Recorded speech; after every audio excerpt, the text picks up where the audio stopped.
ये काली पांडे का चुनाव चिन्ह शेर है और रोज एक आदमी को पकड़कर अपने दरवाजे पर शेर को खिलाता है, तब निकलता है। मतलब ये कहे कि छोटे छोटे बाहुबली को हटा के आप बड़े बाहुबली बने उस समय। क्योंकि नेट पे जब सर्च किया जाता है तो बाहुबलियों के गुरु आपको दिखाया जा रहा है नेट हाँ। पे कि आप अरे उस ये समय तो मेरा सौभाग्य है भाई। नहीं कि मतलब आप हथियार के बल पे अन्याय रोक रहे थे। हाँ, अब अजीब सवाल करते हैं, बाहुबली बने ही नहीं मैं, आप उसके गलत व्याख्या कर रहे हैं। हमको नहीं, कभी लोग- नहीं लोगों ने लोग कहा। तो कहते हैं चारों लोग कहने से अगर लोग कहते तो आज तक मुझ पर एक चोरी का मुकदमा हुआ, एक बैंक डकैती का मुकदमा हुआ, एक रोड रॉबरी का मुकदमा। 1989 के आसपास एक आरोप लगा था आपके ऊपर नगीना राय जी पे हमला कराने का पटना में। जब हम रिसर्च कर रहे थे तो बाद में फिर पता चला कि उनकी हत्या, फिर आपके एक करीबी बच्चा चौबे जी पे उनके हत्या का केस दर्ज भी हुआ। मेरी चर्चा थी, ये घटना सतीश पांडे ने किया। सारे क्रीम लोगों से जेल के अंदर संपर्क हुआ। जेल में क्रिमिनल होते हैं, क्रीम नहीं, अचानक से आप कांग्रेस छोड़ के एलजेपी ज्वाइन कर लिए। जिस समय चिराग पासवान को आपकी ज़्यादा ज़रूरत थी, रामविलास जी की मृत्यु हुई, अभी उनको सपोर्ट की ज़्यादा ज़रूरत थी, उस समय आप पार्टी छोड़ दिए। निर्दलीय सांसद भी रह चुके हैं, विधायक भी रह चुके हैं, लेकिन अभी भी आपके अंदर ये इच्छा है कि नहीं चुनाव लड़ें जब रिटायरमेंट का समय है आपका। नहीं, मैं तो अभी अपना उम्र 35 साल समझता हूँ। इस बार क्या लगता है आपको? पिछले 4 बार से लगातार पप्पू पांडे जी विधायक हैं, पिछली बार आपकी हार भी हुई थी, इस बार क्या लगता है आपको? किस गुंडे का? किस गुंडे का? जो आपका प्रेजेंट विधायक है, पप्पू पांडे जी की बात कर रहे हैं जिस शब्द का संबोधन आप मेरे सामने मत कीजिए। जी। नहीं जी, तो हम अगर नहीं सीनियर हैं नहीं, अगर कहीं किसी का संकट हो, शादी ब्याह हो, मैं दिल्ली नहीं देखा। सर, आप पे लोगों का कहना है, हम कल भी सर्वे कर रहे थे यहाँ पास में, लोगों का कहना है कि जब चुनाव का समय आता है तो दिल्ली से गोपालगंज आते हैं। कि हत्या विधायक के प्लानिंग से हुआ और ये चाहता था कि मेरे भतीजा जो उभर रहा है और इसके भाई को, अपने भाई को जेल में भिजवा दूं, ये प्लानिंग में सफल हुआ। मतलब कहने का मतलब मुकेश पांडे और सतीश पांडे निर्दोष हैं, मेन दोषी पप्पू पांडे हैं। अब जबरदस्ती मुझसे आपकी सोच से ही पूछ रहे हैं। नहीं, हमारी सोच जबरदस्ती सवाल मुंह से नहीं निकलवाया जाता है।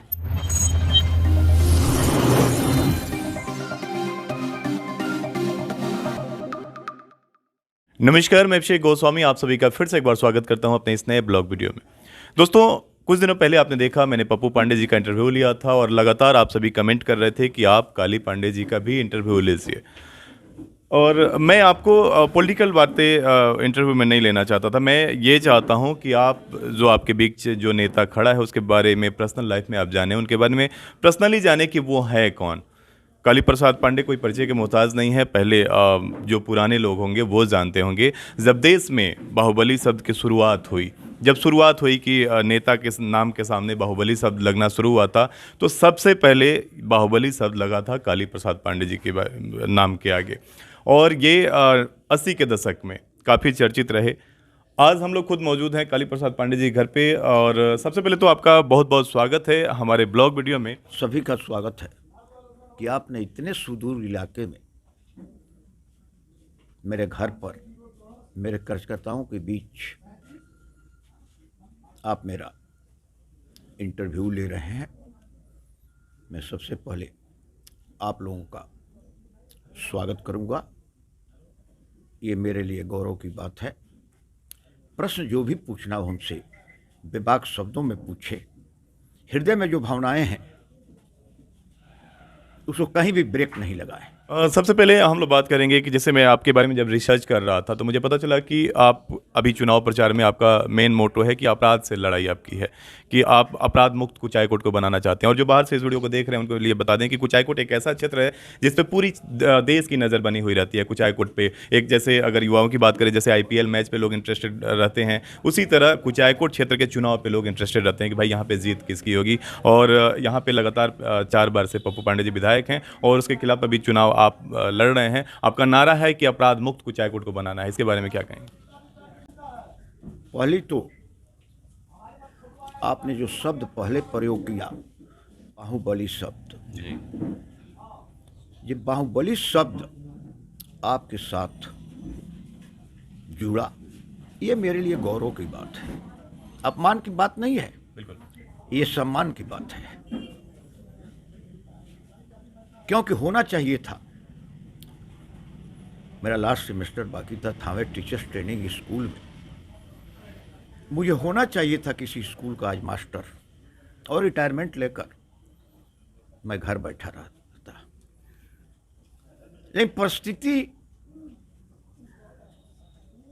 ऐसी उत्पन्न हुई कि मुझे टीचर से नेता बनना पड़ा। थोड़ा सा उसके बारे में शेयर करेंगे, परिस्थिति के बारे में, क्योंकि काफ़ी लोग इंटरेस्टेड होते हैं उसके बारे में जानने की कि क्या ये शुरुआत कैसे हुई। जब आप एक टीचर बनने जा रहे थे, जब तैयारी कर रहे थे आप टीचर बनने की, अचानक से आप बाहुबली नाम आपके साथ जुड़ गया, कैसे शुरुआत हुई इसके बारे में? मैं इस सवाल का जवाब, आज चुनाव मैदान में हूं, अगर चुनाव नहीं रहता तो मैं आपको अच्छे ढंग से बताता। जी जी मेरी ये सोच बनी कि जब चुनाव आते हैं तो सबसे अधिक युवा वर्ग चुनाव में काम करते हैं। चुनाव जीतने के बाद हर जगह देखिए भ्रष्टाचार का बोलबाला है, और मैं ऐसा भी अपने जीवन में देखा कि राजनेता जिन्हें पब्लिक चुनती है तो पब्लिक का सेवा न करके एक विकराल रूप धर लेते हैं, जिनकी आवाज से लोग थरथर कांपते थे। हमारे जिला की भी वही स्थिति थी। 1984 की बात है, 80 के दशक की बात है। ये शुरुआत 77 से पहले से हुई थी कि कोई पदाधिकारी यहाँ सरेआम पीट दिया जाता था, ईमानदार अफसर को 24 घंटा भी टिकने नहीं दिया जाता था। यूं समझिए प्रशासन नेताओं का गुलाम हो जाता था। मेरे मन में ये जिज्ञासा जगी, किस आतंकवाद, अगर आप अपने को नेता बनते हैं तो जो पदाधिकारी का जहां घर है वहां अगर आप जाकर उसको धमकाए तब आपको बहादुर कहा जाता है। जुबान थी, इन लोगों को हिम्मत नहीं था कि नेताओं के खिलाफ जुबान खोले। अगर कोई नौजवान जुबान खोल देता था तो नेक्स्ट डे वो मारा जाता था या जेल के सलाखों में जकड़ दिया जाता था।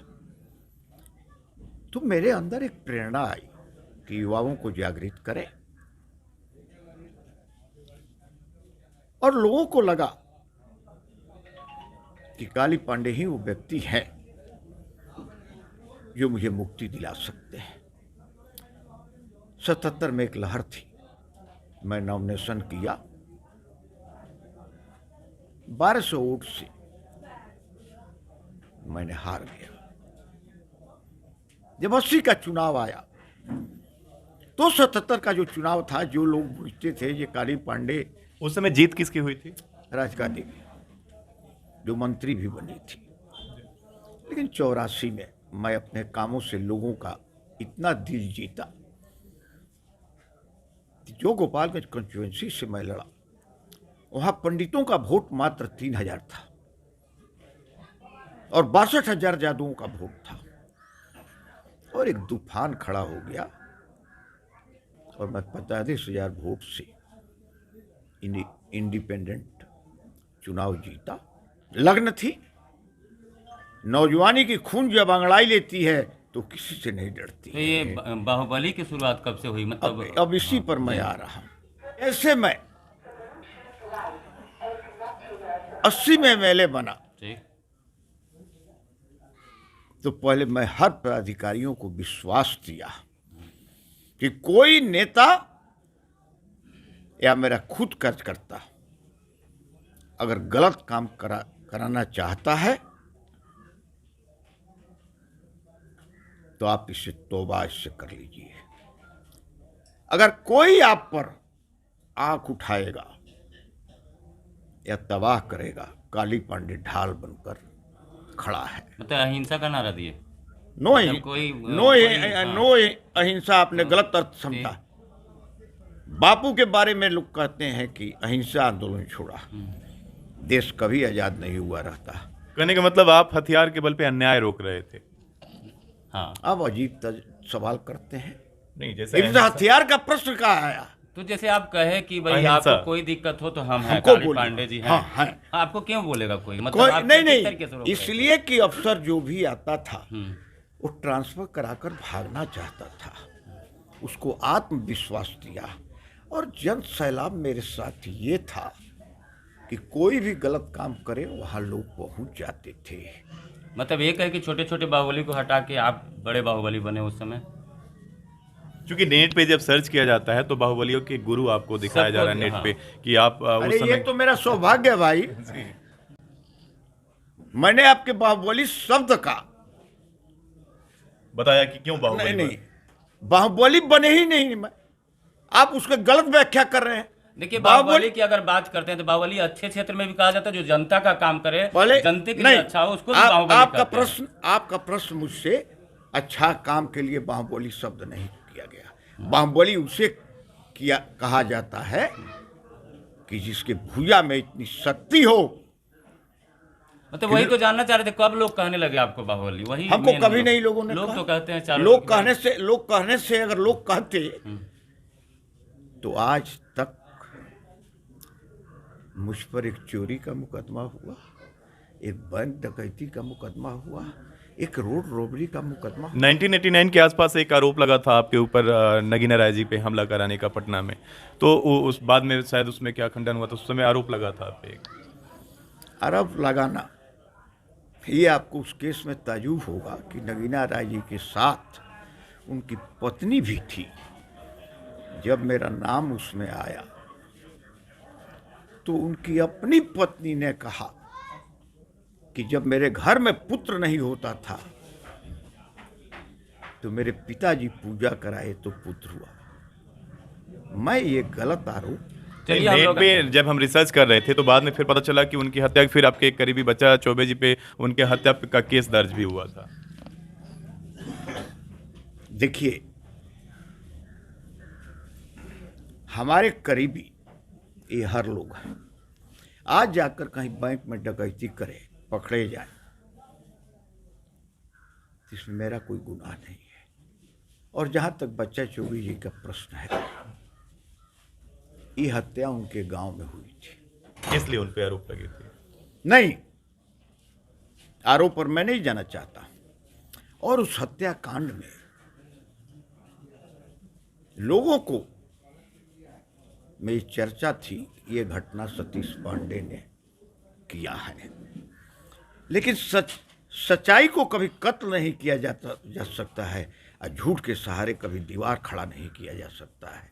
चलिए हम थोड़ा सबसे सा अधिक, इस प्रश्न को पूरा होने दीजिए, सबसे अधिक उनके मरने से इस दुनिया में किसी को घटा हुआ तो उसका नाम काली पांडे है। थोड़ा सा हम और पीछे चलेंगे आपके जब आप निर्दलीय उम्मीदवार बन के चुनाव जीते थे, प्रचंड बहुमत से आपकी जीत हुई थी, उस समय ये हम जब नेट पे रिसर्च कर रहे थे तो पता चला कि इंदिरा गांधी का बुलावा आपको आया था। इंदिरा गांधी के काफ़ी करीबी आप हो गए थे उस समय। आप हमको जवाब दे दीजिए कि एक बाहुबली, एक क्रिमिनल, एक व्यक्ति जिसके नाम पर फिल्म बनी थी प्रतिघात जी। जैसा लोग जी। कहते हैं, तो श्रीमती गांधी का करीबी कैसे हो सकता है? इसका जवाब आपको देना होगा। श्रीमती गांधी ने मुझे इसलिए बुलाया कि उनको कहीं से पता था कि एक अच्छे ओरेटर काली पांडे हैं और उनका प्रयास था कि मैं कांग्रेस में आ जाऊं। मैंने इनकार कर दिया। इसलिए इनकार किया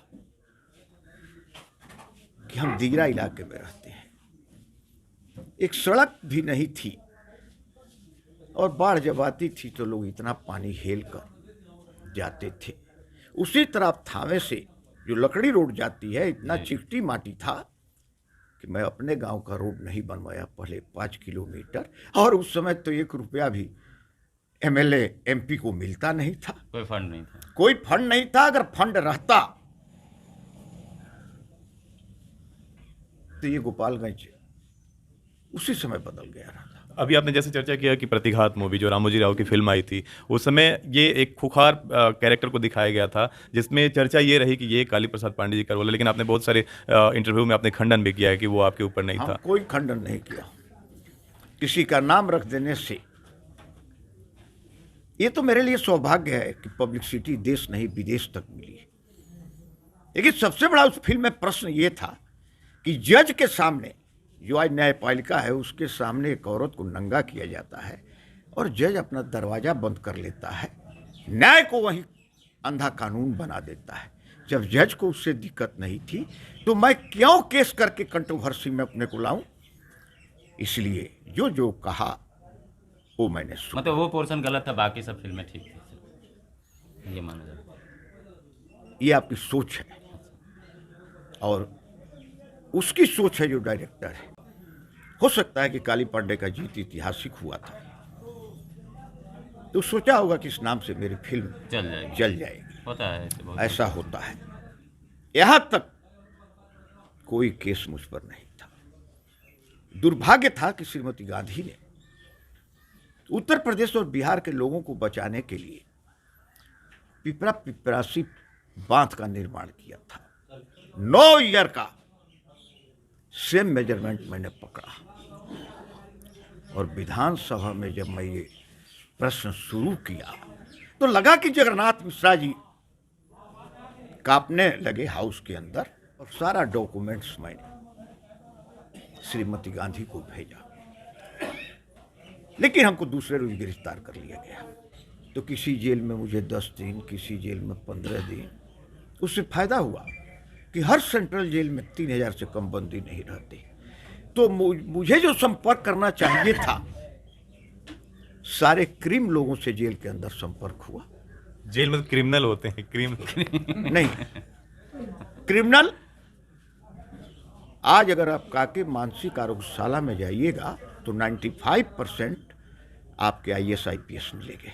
जिसके पास ब्रेन होता है उसे क्रीम कहा जाता है।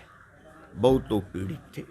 अब आप ये समझिए ना कि जब मैं 84 का चुनाव लड़ने आया तो जेल से कैदी सब अपना मीट का डाइट काट कर मुझे 84,000 रुपया दिया था। मैं पार्लियामेंट का चुनाव भी जेल में रह कर लड़ा। तो आप तो अपराधी और बाहुबली कह ही सकते हैं। और मैं 3 दिन के लिए पैरोल पर आया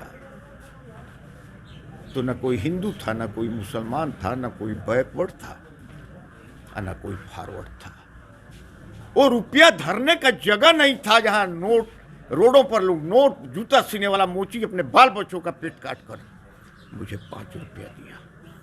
और हिंदुस्तान के पार्लियामेंट का रिकॉर्ड मैंने ब्रेक कर दिया कि सबकी जमानत जब्त कराकर आज तक 3,87,000 वोट से कोई अपोजिशन बेंच पर इंडिपेंडेंट उम्मीदवार नहीं जीता था। आगे आपका प्रश्न। अच्छा, उस समय आप निर्दलीय उम्मीदवार जीते थे, कांग्रेस से बुलाहट आई, कांग्रेस के काफ़ी करीबी रहे, अचानक से आप कांग्रेस छोड़ के LJP ज्वाइन कर लिए, इसका क्या कारण रहा? देखिए, आपका प्रश्न गलत है। कि जो प्रश्न आज आप शुरू किए वही प्रश्न मेरे जीतने के बाद शुरू हुआ, पार्लियामेंट के अंदर शुरू हुआ। कितनी पब्लिसिटी की जाती है। ये हल्ला पार्लियामेंट में था, ये काली पांडे का चुनाव चिन्ह शेर है और रोज एक आदमी को पकड़कर अपने दरवाजे पर शेर को खिलाता है तब निकलता है। मैं जिसके पास बैठूं वो उठकर चल दे। तब मैंने VC शुक्ला के पास पहुंचा कि शुक्ला जी क्या बात है कि जिसके पास मैं जाता हूं वो उठकर चल देता है।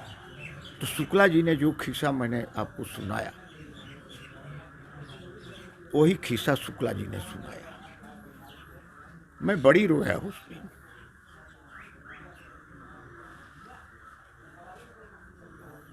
और कसम खाकर मैं 17 दिन पार्लियामेंट की लाइब्रेरी में अध्ययन करते रहा।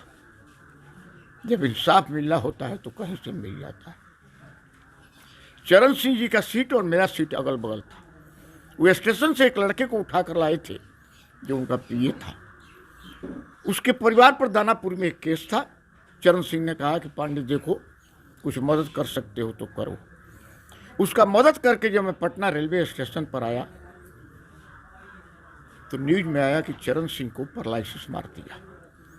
इस हिंदुस्तान में सब नेता हुए, लेकिन बायोडाटा का मास्टर आज तक कोई पैदा नहीं हुआ चरण सिंह को छोड़कर। या रसिया में गेहूं का रेट क्या है वो भी कटी। तो जब लड़का सुना तो कहा कि पांडे जी, बाबूजी का क्वेश्चन 7,000 मेरे पास तैयार है। अब ऐसे ऐसे मुद्दे थे, रोज दस्तखत करके डलवाता था और रोज स्टार क्वेश्चन। और एक दिन टीवी रेडियो नहीं रहता था जिस दिन काली पांडे का नाम। मेरा भाग्य साथ दिया कि उस समय अटल बिहारी वाजपेयी नहीं जीते थे। अब मैं अपोजिशन बेंच पर बैठता था, जब बोलता था तो पिन ड्रॉप हाउस हो जाता था। राजीव जी का जवाब था कि जो पार्लियामेंट में इतना बेस्ट ओरेटर है वो कभी क्रिमिनल हो ही नहीं सकता। और तब मैं कांग्रेस ज्वाइन किया। और जहां तक प्रश्न था कांग्रेस छोड़ने का, क्योंकि मैं टॉप पर था। राजीव गांधी की हत्या के बाद मुझे लगता था कि अब मैं कहां जाऊं। नहीं लगा कि वो घर है, कांग्रेस परिवार है। लेकिन जिस दिन सोनिया गांधी ने स्टेटमेंट दे दिया कि अब मेरे पूरे फैमिली को आज के बाद राजनीति से कोई मतलब नहीं है, और सीताराम केसरी जी से किन्हीं कारणों से मुझे नहीं पड़ता था, तब रामविलास जी का कॉल आया। मैं लोजपा में गया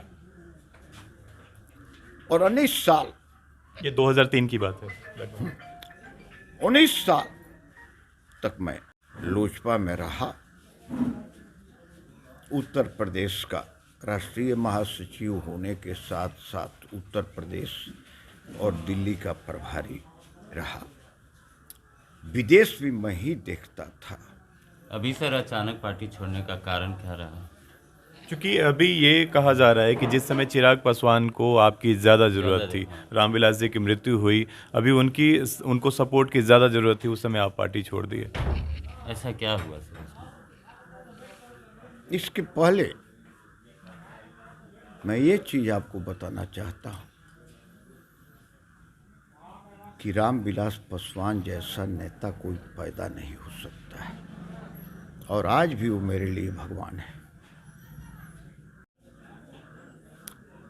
उन्होंने कहा कि पांडे जी, मेरी आखिरी इच्छा है कि आप चुनाव लड़ें, क्षेत्र में जाइए। क्षेत्र में आया, मेरे साथ मेरा अध्यक्ष बैठा था। 5 दिन के बाद उनका फोन आया, कहाँ है? हम कहीं क्षेत्र में। तो बहुत कोरोना फैला है, बच कर रहिएगा। जब यहाँ से लौटा तो हॉस्पिटल में वो भर्ती थे। मैं 20 बार, मेरे डेरे के बगल में स्कॉट हॉस्पिटल था, मैं 20 बार गया। देश के लाखों खर्चकर्ता गए, लेकिन किसी से उन्हें मिलने नहीं दिया गया। बहुत वर्करों का बयान आया कि आज तक ऐसा नहीं हुआ है, कोई जाकर रामविलास जी को जिंदा नहीं कर सकता था, देख तो सकता था। सहानुभूति हो सकती थी, दे सकता है। और उनके पुत्र जो हैं, उनको अपने आप एक एहसास हो गया कि मेरा जो लौकिक है, मेरा जो थिंकिंग है, वो मेरे पिताजी से अच्छा है। रामविलास जी को तब देखा गया, उस 6 घंटा पहले मर चुके थे, और 7 बजे ट्वीट किया गया कि रामविलास पासवान अब नहीं रहे। वो भी छोड़ दीजिए, फिर भी उनकी वफादारी निभाने के लिए एक पाठक जी वकील हैं, जानकी शरण पाठक, मैं वहाँ से मरने के चौथे दिन मैं उनको फ़ोन किया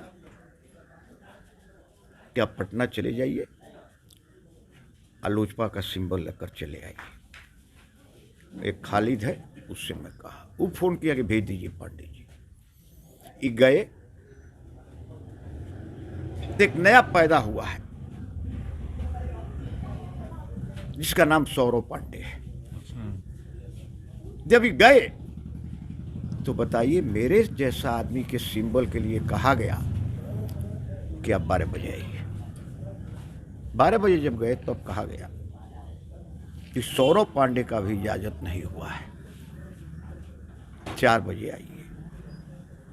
जब इनका फोन आया मेरे पास पटना से, जब नाम सुना कि काली पांडे के सिंबल के लिए सौरव पांडे की इजाज़त की ज़रूरत पड़ती है, जबकि खुद काली पांडे सिंबल बांटता था, वकील साहब घर चले आए और मैंने लोजपा का नॉमिनेशन पेपर आज भी देखिएगा खरीद कर बैठा था और चुनाव लड़ने का मैं इरादा छोड़ दिया। का मतलब अब जहाँ से हमारी सवाल शुरू हुई थी पार्टी छोड़ने के ऊपर, तो एलजेपी आपने शायद इसलिए छोड़ा, अभी आज जैसे आपसे बात से क्लियर हुआ कि रामविलास पासवान की जो छवि थी वो कहीं ना कहीं चिराग पासवान में नहीं दिख रही है। रामविलास पासवान, आपने निर्णय लिया कि हम गठबंधन से अलग हो गए। जब सेंट्रल पार्लियामेंट्री बोर्ड बैठी हुई है तो आपने कभी इस विषय वस्तु पर आपने कभी मीटिंग बुलाया कि हम ये निर्णय लेना चाहते हैं? पहले रामविलास पासवान जी का सामूहिक निर्णय होता था और चिराग जी का निर्णय उनका अपना नहीं है, एक सौरव पांडे आया है। जो सौरभ पांडे हैं कौन? क्या मालूम, कोई बनारस का है, इनके स्टूडेंट लाइफ में इनका दोस्त था। इतनी भाग दौड़ कर पाते हैं आप? जैसे कि आपने बताया कि 1977 से आप राजनीति में हैं और अब जो है आपके रिटायरमेंट का समय है, फिर भी आप चुनाव लड़ रहे हैं इस बार। आदमी में हिम्मत होनी चाहिए।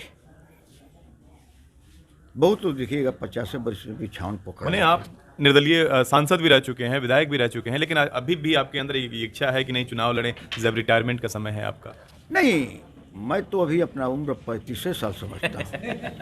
अगर 100 साल वाले,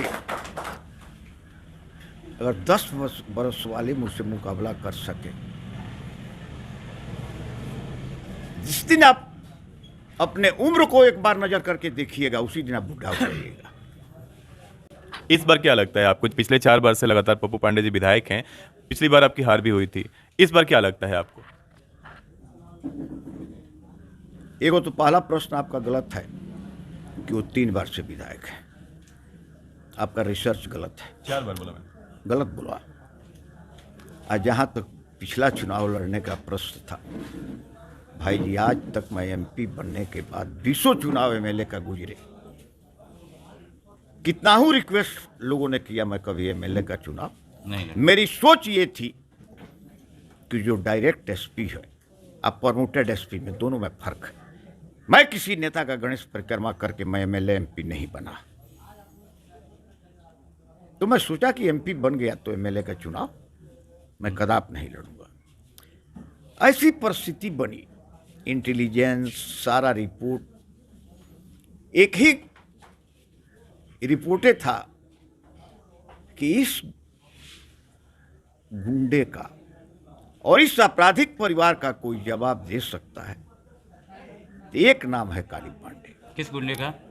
किस गुंडे का? जो आपका प्रेजेंट विधायक है। पप्पू पांडे जी की बात कर रहे हैं? जिस शब्द का संबोधन आप मेरे सामने मत कीजिए। जी नहीं जी, तो हम अगर नहीं सीनियर हैं उन। तो पहले आप सर्च करके उनके क्रिमिनल हिस्ट्री को जानकर, तो मैं बिना प्लानिंग का आया। एक नहीं होता है कि हम गैरों से नहीं लूटे, अपनों से लूट गए। भाजपा अलायंस थी लोजपा से, मैं हारा कहाँ था? ये पहला गोपालगंज जिला था जहाँ 7200 नोटा को वोट मिला। एक तरफ प्रशासन से मैं लड़ रहा था और दूसरी तरफ जो अलायंस में दल था उससे लड़ रहा था। परिणाम हुआ कि वो अपना खिस बुताने के लिए 7200 नोटा को वोट दे दिए। अगर वो 7200 वोट मतलब कहने का मतलब है कि आपकी हार नोटा के चलते हुई थी। नोएटा ही नहीं कहे, ये धोखा के साथ भी हुई थी। जो कैडर हमसे जुड़े हुए थे, वो कैडर को लगा कि अगर काली पांडे जीत जाएंगे तो हम लोगों को मौका नहीं मिलेगा। मैं चुनाव हारा, लेकिन न जाने क्यों हारने के दूसरे दिन से मैं रात दिन एक एक गांव, एक एक दरवाजे पर, कहीं किसी का संकट हो, शादी ब्याह हो, मैं दिल्ली नहीं देखा। सर, आप पे लोगों का कहना है, हम कल भी सर्वे कर रहे थे यहाँ पास में, लोगों का कहना है कि जब चुनाव का समय आता है तो दिल्ली से गोपालगंज आते हैं, तो उसके बारे में क्या कहेंगे सर? कोई मुद्दा तो मेरे विरुद्ध है नहीं, कोई माई का लाल पैदा नहीं हुआ है कि 40 सालों के राजनीति में ये कह दे कि काली पांडे 5 रुपया हमसे लिए। ये मुद्दा मैं उन्हीं मूर्खों से पूछना चाहता हूं कि अगर दिल्ली में 15 दिन नहीं रहूं तो आज इस गोपालगंज के 10,000 लोग मौत के काल में चले गए रहते। एक बड़ी भारी समस्या है इस इलाके में कि गोरखपुर और पटना, जब कोई मरीज होता है तो हमारे यहाँ के लोग गोरखपुर पटना भागते हैं, और पटना गोरखपुर में सब डॉक्टर के पास दवा दुकान, जांच, सारा चीज है। एक जांच कराना है तो 10 जांच कराता है। जब जान जाता है कि ये मरीज निश्चित मरेगा तो refer to All India Medical Institute. तो ऑल इंडिया मेडिकल इंस्टीट्यूट में मंत्री की बात कौन चले, प्राइम मिनिस्टर का भी कम चलता है। लेकिन एक एक डॉक्टर किसी डिपार्टमेंट का है, वो काली पांडे से व्यक्तिगत रिलेशन है। वैसे 15,000 लोग यहाँ के हैं कि जिनका मैं जान बचाकर, किडनी बदलवाकर ने ठीक किया। मैं तब जाता हूं जब देखता हूं कि 10-5 मरीज वहां पहुंचे हैं। कहने का मतलब है कि दिल्ली में भी रहते हैं तो आप लोगों की सेवा करते रहते हैं। इसका प्रमाण मैं नहीं दे सकता हूं, आप लोग आए। आगे क्या प्लान है कुछ हाईकोर्ट के बारे में? आपको जैसे अपराध मुक्त बनाना चाहते हैं, इसका क्या प्लान है आपका? अगर आप चुनाव जीतते हैं तो आगे क्या करने वाले हैं? सवाल है कि बिना अनुभव का आप कुछ कर नहीं सकते। गोपालगंज जिला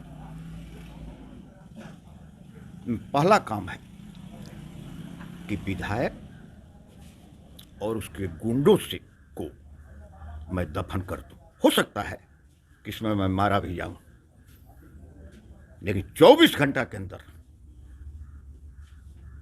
जानते हैं क्या होता है यहाँ? जितना फंड है, हर गांव में एक गुंडा पैदा किया है। सब फंड वही करेगा। आज सड़क बना, 5 दिन के बाद टूट जाएगा। जो भीख मांगता था आज करोड़पति है। कहीं कुछ क्षेत्र में नजर नहीं आता। आज चुनाव आया है, सोल्जर लाइट की क्या है, सोलर लाइट, हाँ, बनवा रहा है। ये प्रशासन कैसा है कि आचार संहिता लागू हुई है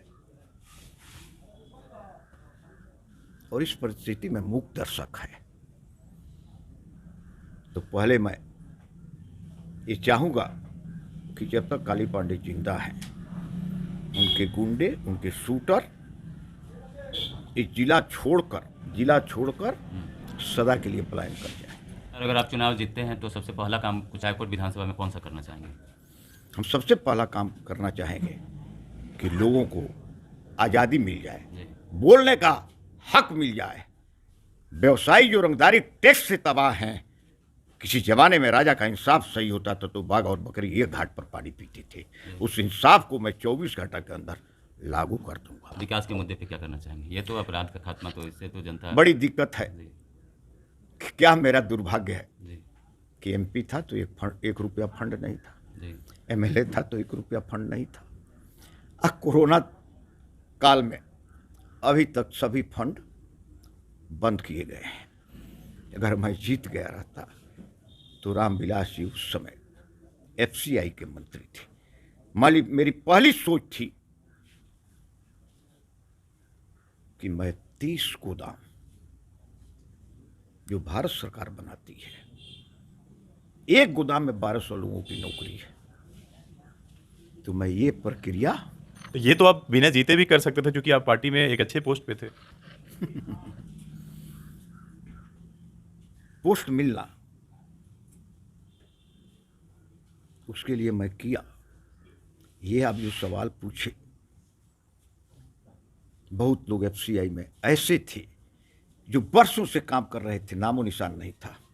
वैसे 8 लाख लोगों की सेवा को अस्थायी कराया, उन्हें मजदूर का दर्जा देकर कामगार का दर्जा दिलवाया। इतना ही नहीं, जितने ग्रेजुएटिव और पेंशन डिपार्टमेंट में पेंडिंग थे, मैं कैंप करके सब मजदूरों को मैं दिलवाया। चूंकि और क्षेत्र के लोगों की जो भी वैकेंसी निकला, करीब करीब 8,500 लोगों को मैं रोजगार दिलवाया। सर, मुख्यमंत्री की बात करें अगर, तो आप किसको इस बार देख रहे हैं? देखिए, नीतीश जी जब आए तो उनका एक ही मुद्दा था, और लालू जी के खिलाफ उनका ये बिहार जंगल राज बन गया है। क्या मैं आज आपसे पूछूं कि जंगल राज के बदले मंगल राज बन गया है? छी छी छी छी छी। ऐसे आदमी जो ट्रिपल मर्डर होता है, मैं हत्याओं का जिक्र नहीं करूंगा, नहीं तो 2 घंटा लगेगा। प्रेजेंट घटना जेपी यादव की होती है, ट्रिपल मर्डर होता है कि तो नीतीश जी केस से अनभिज्ञ हैं या कानून को नहीं जानते हैं। ट्रिपल मर्डर में मात्र एक इंजर्ड गवाह है, एक ही गवाह है, और उसको भी गोली लगी है। वो 3 आदमी पर नेम्ड एफआईआर करता है। जितने हत्या करने का चार्ज है वो मुकेश पांडे पर है, ऑर्डर गिवर सतीश पांडे है, और घटना के 5 रोज धमकाने का चार्ज आपके विधायक पर है। आपको ताज्जुब होगा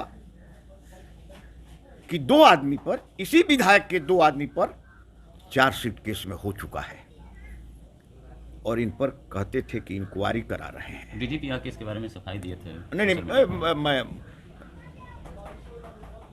चुनाव कमीशन इसी बीच घोषणा किया कि सभी दल ये बढ़ते कि आपराधिक छवि वाले लोगों को टिकट नहीं दिया जा रहा है। तब आया नीतीश जी का बयान कि मैं किसी आपराधिक छवि को टिकट नहीं दूंगा। तब वहां ललन सिंह, सारे लोगों का बयान आया, जब उनके पत्नी को लड़ाया जाएगा। लेकिन क्या प्रभाव है इस विधायक का? जिस मंच पर नीतीश जी थे, जिस मंच पर मैं था, वहीं ये विधायक भी था। अब विश्वास नहीं कीजिएगा कि 4 लाइन भी बोल नहीं पाया, और नीतीश जी ये काली बाबू के बोलने के बाद अब कौन शब्द है कि मैं बोलूं? जब एक आपने नीति लागू किया कि विधायक अपराध छवि जिसकी है उस विधायक के परिवार को टिकट दिया जाएगा, तो आपने इसको टिकट क्यों दिया? कोई जवाब है नीतीश के पास? जांच में अपराध मुक्त पाए गए होंगे तभी तो टिकट मिला होगा। कैसे अपराध मुक्ता पा सकते हैं? आम गवाह था, वो कहता, इनकार करता। वो जो जेपी यादव का बयान है वो डाइंडिकेशन है, वो सिर्फ बयान नहीं है। अपने सामने मरते हुए व्यक्ति जो 3 आदमी को देखता है, जिसका बाह गोलियों से छलनी है, उसको आम गवाह आप नहीं समझ सकते हैं, वो डाइंडिकेशन है। तो क्यों 2 आदमी पर आपने चार्जशीट दिया? वो भी तो जिला परिषद का चेयरमैन था। क्या कहीं ऐसा तो मुझे नहीं लगता है कि ये सारी प्लानिंग, क्योंकि क्षेत्र में चर्चा थी कि मुकेश पांडे चुनाव लड़ने वाले हैं, तो ये विधायक इस घटना के पहले 1 माह गोपालगंज नहीं आया, पटना में रहा। तो मुझे लगता है कि हत्या विधायक की प्लानिंग से हुआ, और ये चाहता था कि मेरे भतीजा जो उभर रहा है और इसके भाई को, अपने भाई को जेल में भिजवा दूं। ये प्लानिंग में सफल हुआ। जेपी यादव का हत्या की प्लानिंग के पीछे टोटल यही था।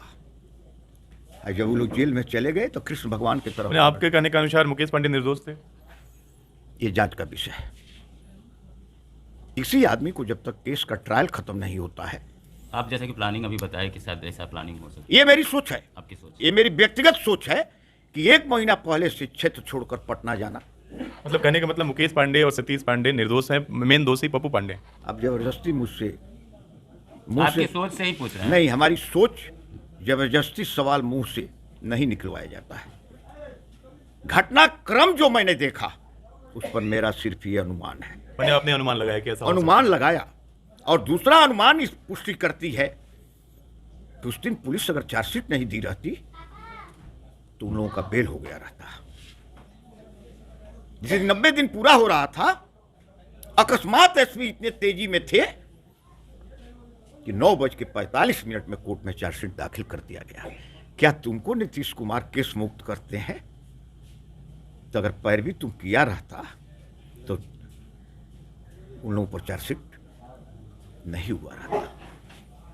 तो ये लड़ाई, जेपी यादव एक सोशल नेता था, किसी के हक के लिए लड़ता था, किसी के हक के लिए संघर्ष करता था। काली पांडे जी सत्ता में आते हैं तो उनको न्याय दिलाएंगे जेपी यादव को? चूंकि न्याय दिलाने का वक्त खत्म हो गया है। नेता की प्रक्रिया सिर्फ कार्यपालिका तक होती है। कार्यपालिका का जो काम है मेरे बदले पप्पू पांडे कर चुके हैं। चार्जशीट दाखिल हो गया है, लेकिन मैं जीतूंगा तो तुरंत इनके खिलाफ रिट पिटीशन, हाई कोर्ट में न्याय नहीं मिला तो सुप्रीम कोर्ट में दाखिल करूंगा और इस केस को स्पीडी ट्रायल करके 2 माह के अंदर जजमेंट होगा। ये आपसे मेरा वादा है। पाप का घड़ा भर चुका है। मैं यही समझता हूं कि कृष्ण जेल के सलाखों में जन्मे। कंस चाहता था कि कृष्ण को भी मार दूं। एक बार जन्म ही हुआ था कंस को मारने के लिए, रावण को मारने के लिए राम का जन्म हुआ। इस बार का चुनाव ऐसी अनहोनी घटना खुदा और भगवान ने किया है कि इसको हराने के लिए ही, आज़ादी दिलाने के लिए ही मुझे चुनाव मैदान में भेजा गया है और आपका सभी का आशीर्वाद रहा। मैं आशा करता हूं कि जो मेरा रिकॉर्ड था 80 का, ये 28 तारीख से इसके गुर्गे नोट भर भर कर घूम रहे हैं। कोई चारा नहीं है भाई जी, कोई वोट नहीं है, एक ही वोट है, वो है नोट। तो मेरे लोग भी इतने सजग हैं कि कहीं वोट नोट अगर ये लोग बांटने जाएंगे तो पहले इन लोगों को घर में अपने बीवी के लिए कफन खरीद कर रख देना होगा। गोली बारूद तो क्षणिक चीज होती है, लेकिन हर आदमी पहरादारी पर मौजूद हैं। इसके अलावा कोई चारा उनके पास नहीं है। तो मेरी 40 साल की तपस्या है। अगर मेरी तपस्या सही होगी तो मैं चुनाव जीत जाऊंगा। अगर मेरी तपस्या में कोई कमी होगी तो कोई भी रिजल्ट हो सकता है। चलिए, हमारी तरफ से आपको अग्रिम शुभकामनाएं हैं और आपको बहुत बहुत धन्यवाद, अपना इतना कीमती समय हमें दिया। हमने आज आपको दिखाने की कोशिश की काली प्रसाद पांडे जी के बारे में कुछ ऐसी बातें हमने इनसे जानने की कोशिश की जो आप अभी तक नहीं जानते थे। आपको आज का ये वीडियो कैसा लगा हमें कमेंट करके जरूर बताइए और हमारे लिए कुछ सुझाव हो तो उसे भी कमेंट बॉक्स में जरूर लिखिए। वीडियो पसंद आई हो तो इसे लाइक और शेयर जरूर कीजिए। हम फिर मिलते हैं किसी ऐसे ही नए वीडियो के साथ। तब तक के लिए बने रहिए हमारे इस चैनल के साथ। नमस्कार, धन्यवाद।